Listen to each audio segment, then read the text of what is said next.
Hello and welcome back to another OmniHeroes video. In this video, we're just going to go through two of the other units that are getting buffs.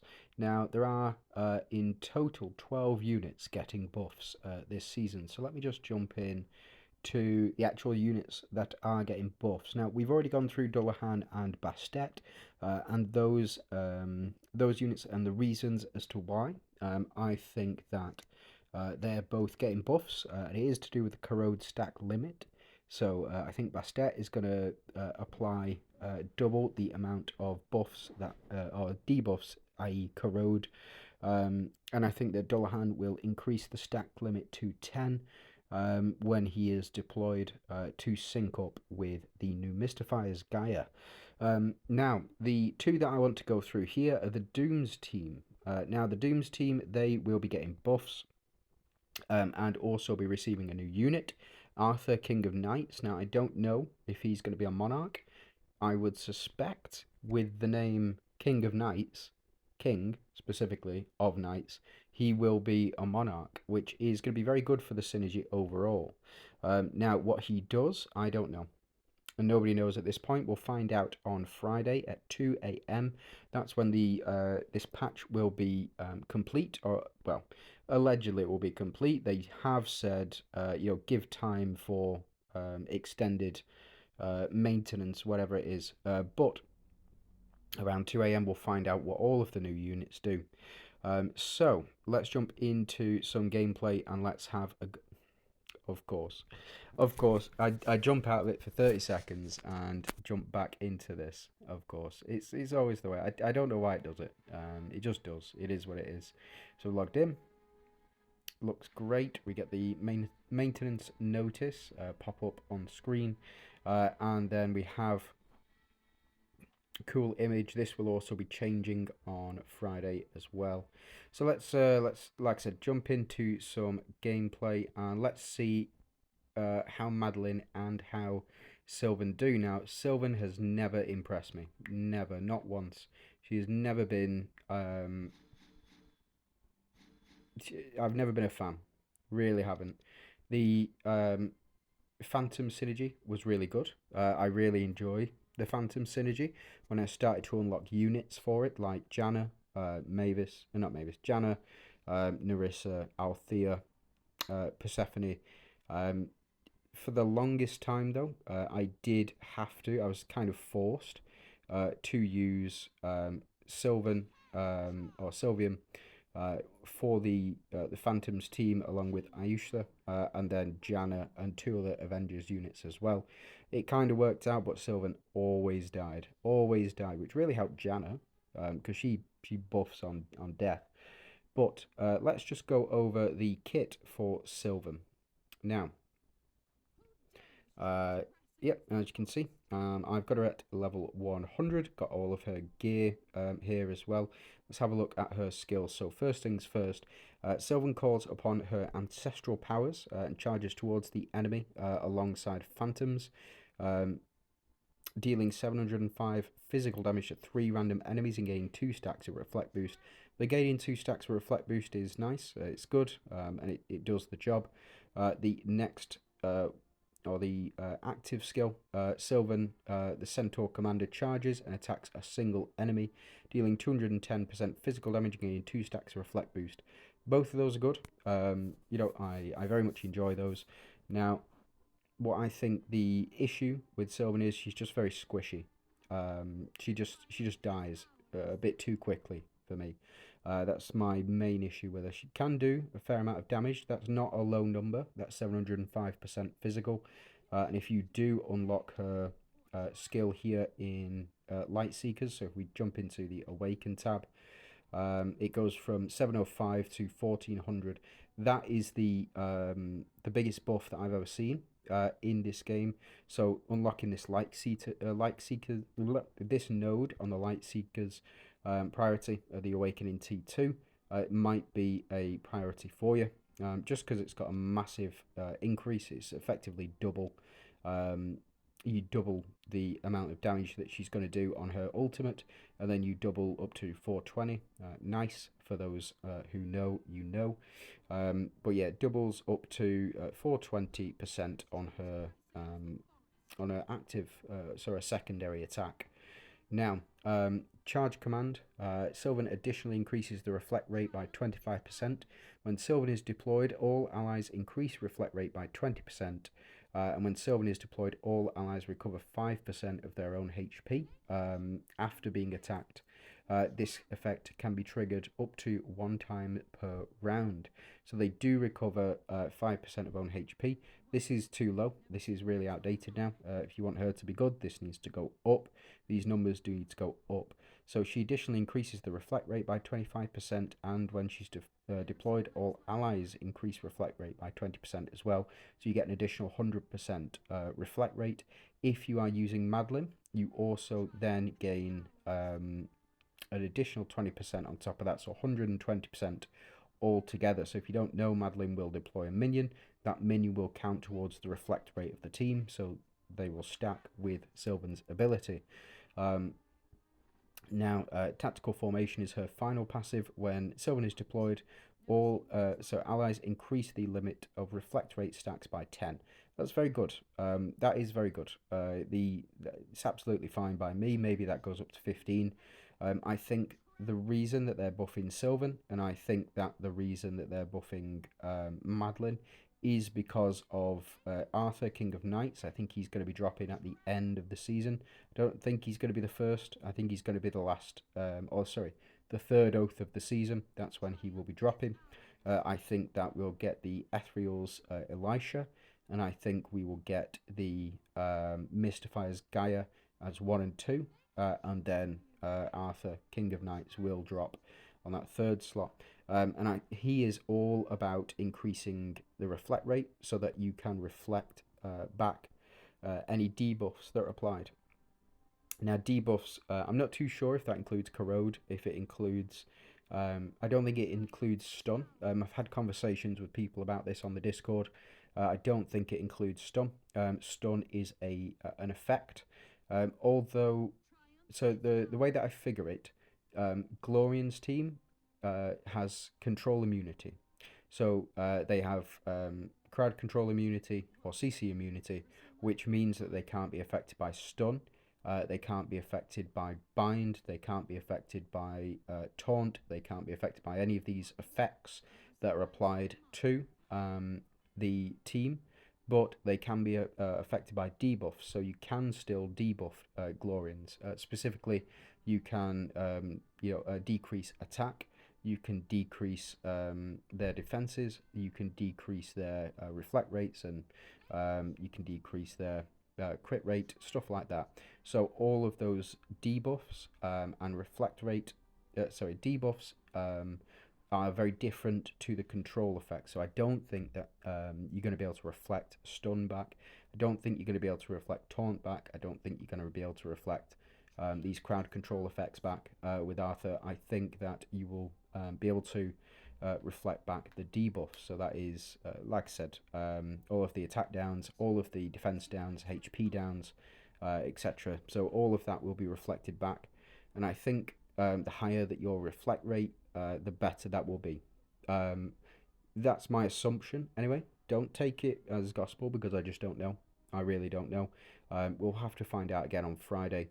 But that's Sylvan in a nutshell. Let's have a look at her runes. I've not unlocked her runes. I'm 2 off.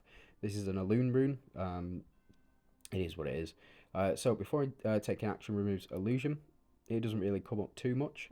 We don't really have many bosses that apply illusion effect. Now, let's have a look at her epic runes. So when Reflect is triggered, Sylvan has 30% chance to apply Healing Ban to 3 random enemies for 2 rounds. And if you have her red runes, when Reflect is triggered, Sylvan has 30% chance to apply Healing Ban to all enemies for 2 rounds. That is very good. Healing Ban is absolutely fantastic, going up against units like Catherine, going up against units like Audrey, going up against the Mystifier's team, going up against any unit which has healing relics, potentially going up against the Avengers as well. They do a lot of healing. So yeah, for me, it's a very powerful rune effect. It's better at red, as as is most, as is most. But I think the epic runes for her are absolutely fine. Again, I've not chased them. I didn't really need to chase them because I don't really use Sylvan very much. Maybe I'm wrong. Maybe she's the best of the best of the best. I've got her at 12 stars, but that's sort of the minimum for my box at the moment. As you can see, I've even got Lancelot up to 11 stars. So Lee and yeah, so Lee is the lowest at the moment because I didn't really chase Lee too much. I don't think he needs it altogether too much. But again, we'll have to see. The rest are all DD units as well. So we'll build a team with Sylvan in it, and we will build a team with here we go, Madelin in. So let's just go through Madelin's details, if it'll let me. There we go. So Madelin released alongside Astrid. No, alongside Gloria, alongside Elma, as well as I believe it was Lysandra, I want to say. Oh no, sorry, Althea. It was Althea. Um, no, it might have just been Madelin, Elma, and no. When was she released? Weird. If you know, let me know down below in the comments. So let's jump into it. She is a protector. So let's jump in. Madelin summons a dragon, dealing up to 360% physical damage to 2 random enemies and applying 3 stacks of reflect boost on all allies for 3 rounds. Still very good, much more powerful than Sylvan's because Sylvan's only applies 2 stacks of reflect boost. And this, so when Madelin attacks, she applies 3 stacks of reflect boost on all allies for 3 rounds. You have Madelin fulfills the role of the Dragoness, dealing up to 162% physical damage to 3 random enemies and applying 2 stacks of Reflect boost on all allies for 3 rounds as well. So a total of 5 Reflect if you get her ultimate and her active skill off as well. So the for 3 rounds as well, that will see you back round to her doing this skill. So effectively the first time she casts it, that will be up permanently unless debuffed. Or unless removed effectively. Now, this one I've not got up to full. The summoning limit increases to 6, so at the start of each round, Madelin summons a Drake into an empty allied slot. She can summon up to 3 Drakes per battle. Each Drake inherits 50% of Madelin's stats and has 40% magic damage reduction. Drake won't attack. Still, when an ally takes active damage, they have 50% chance to deal 100% physical damage to all enemies. It doesn't deal altogether too much damage, but it's great for removing holy shields, especially if you're being attacked a lot, and works very well with protectors. Now, the summon limit is increased to 6, so she'll be able to summon up to 6 effectively throughout the course of the battle, but I'm very sure that she summons more. I've seen 5 dragons on the battlefield, and I've only got her at 9 stars at the moment. Now, next one. When Madelin is deployed, Doomsdays will increase their reflect rate by 40%. When Madelin is alive, she reduces all enemies' damage dealt to backline allies by 50%. So very good pairing with. I'm sure this was Elma and Gloria that she was released with. Yeah, because it wasn't Astrid. I can't remember. Anyway, but yeah, this is very good. This is a very, very good passive. The reason that it's very good because of that damage reduction for backline allies. So you can have a back row full of fantastic units, like, for example, Lamia, like, for example, Ayushta and Madelin. Or you can even have, if you want specific units to survive, you can also have Madelin in the front row if you don't care about her dying. So yeah, very good passive, and the increase reflect rate by 40% for Dooms, that is fantastic.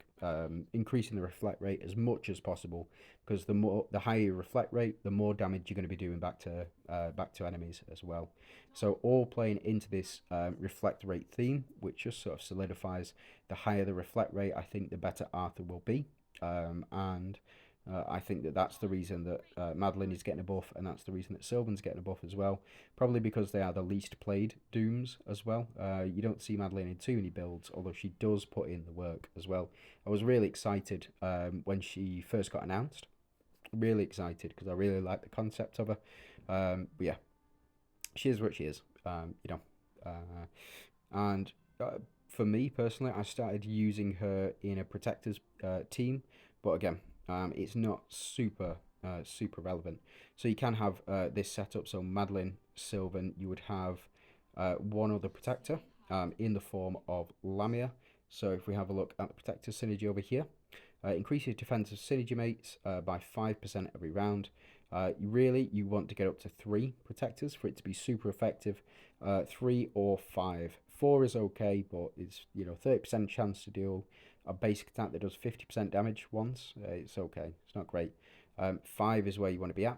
You want 5 protectors, so you increase defense of all allies by 15% every round. That buff really needs to go up. That with the Avengers, not the Avengers, the Strikers being so powerful, having an increase of 35% for 5 Strikers every round compared to 15% defense every round. It's not great. Either that or add in damage reduction to this. Get 5% damage reduction every round, something like that. Getting up to sort of a maximum of 75% damage reduction by round 15. So I think that would be better for this synergy overall. But these are the units that we're going to go with. And let's go with, wrong one. We'll go with Ayushta and we'll go with Dahlia as well. So we get the 3 Phantoms, 2 Protectors as well. We'll pop Dahlia in this front row and we'll pop Sylvan in this front row as well. Just so they can swap. And as well, what we want to do is, in fact, no, we're not going to do that. We'll swap these 2 around. And we'll see if it loads. We will pop in, we want to increase our reflect rate as much as we can. So we'll pop these in. And we can pop you in. You can use Leviathan. You can use the shield as well. But again, we'll just use this for now. See how it goes. And let's jump in and see how these guys do. Yeah, again, Sylvan never really impressed me. Madelin did to start with. It was really quite tough to beat any Dooms team back then. And adding in Madelin was super tough. But as you can see, Madelin does give the dragon down here in the summon, and we do have 745% reflect rate, which is where we want to get up to. We want to get up to as high a reflect rate as possible. So as you can see, we get the dragon here dealing that damage. As you can see, it wasn't a lot of damage, but you do see the value in it when enemies have a stack of Holy Shield, especially with like Cleo, who applies Holy Shield every round. That dragon will attack. It will remove the Holy Shield and just give you an opening to get in there effectively. So Madelin down. She died from reflect rate, it looks like. So enemies reflect rate here with Boji increasing the reflect rate as well. Now we get our own reflect rate, but we won't do altogether too much damage to them. Again, it's not super optimal, and this team really does need a buff, I think, with Madelin and Sylvan. You see, because Sylvan, she comes back, yeah, fantastic, but these two, they just go straight down, I mean, we're on floor 364, so maybe I'm being a bit unkind, a bit unfair, test them in sort of this level of content. Let's go all the way down, and let's jump into 320, and we can go for you. So Dawnbringers, this team again. We'll pop this team in again. That the 364 around that mark. Anything past 350 is very tough. It's very tough, and they do a lot of damage, and they don't take a lot of damage to those enemies. So getting to 600 is going to be a challenge, to say the least. It's going to take a long time, I reckon. But as you can see, it's playing out a bit better here. The fact that we have enemies have lower HP and lower attack gives us a bit more of a fighting chance. So we'll just have to see. Reflect damage, not doing great altogether. All things considered, with a reflect rate at 745%, we should be doing absolutely massive damage, reflect damage wise. But again, it is what it is. So we get Dahlia off here, and Madelin will perform her ult, providing that reflect rate to all of our team. Unfortunately, Madelin goes down again. Wow, yeah, she really does need a buff. I haven't used Madelin in quite a long time. Sylvan here doing respectable damage, 232 million. It's okay, you know, it does the job, but it's not anything to write home about. For me anyway. Yeah, enemies. Sylvan got the least health out of all of these units, just because she's non-DD. But again, Madelin went straight down. Able to survive on this front row because we're copying buffs. But Sylvan, she's not doing altogether too much. She'd just get one shot by this Alloon here. Madelin does come back, fortunately, because we do have the Phantom synergy, and she's able to provide that dragon support again, but just keeps falling down. I would say they're probably the weakest of all of the Doom's units currently, including units like Merlin, including units like Althea, Athena. Sorry. Yeah, and let me just. It may be that that this Arthur, King of Knights, will bring them all together. It might be that's how he works. Is the increased reflect rate, something like that. But I mean, we're taking massive damage from Dahlia, able to tank it. She's only 8 stars, you know, and Ayushta here, she is like sort of 13 stars as well. But Lamia still on the front. She's being swapped with Dahlia, so increasing that HP buff and the defense buff as well that we're getting. Yeah, so Dahlia, now that she's built up, she's just taking them all out. And the reflect damage to finish things off. So let's go have a look. Sylvan actually did quite a bit of damage when she was alive, but again, like I said, she's just super squishy. Madelin didn't seem to do anything at all. Even the 50% damage reduction for the back row only seemed to work out for Ayushta. Let's have a look at reflect damage. Yeah, doing the most from reflect damage, out damaging Dahlia as well. Let's see damage taken. Yeah, so yeah, that's even with the revives. I mean, Sylvan, she really does need a buff. Maybe it's because I don't have her exclusive runes. It might be because she's DD. And it might be because I don't have the Light Seeker synergy active. But even if I did have that Light Seeker synergy active, Sylvan for me, she would just die. Even if she was going to do 1400 damage or 1400% damage on her ultimate, she's still not. She's still going to die very quickly. And that's that. Those are my thoughts on those two units. So let me know what you think. Let me know what you think down below. Do you think this buff is a good thing? Do you think changing units per season is a good thing? Do you think they should carry on doing this? And if so, which units do you think they should buff next? Let me know down below. Thanks very much for watching. If you can subscribe, be really appreciated. I will be looking to get to 1,000 subscribers. Currently getting close to 700, so really close to that. Yeah, thanks very much for watching. Hope you have a great day.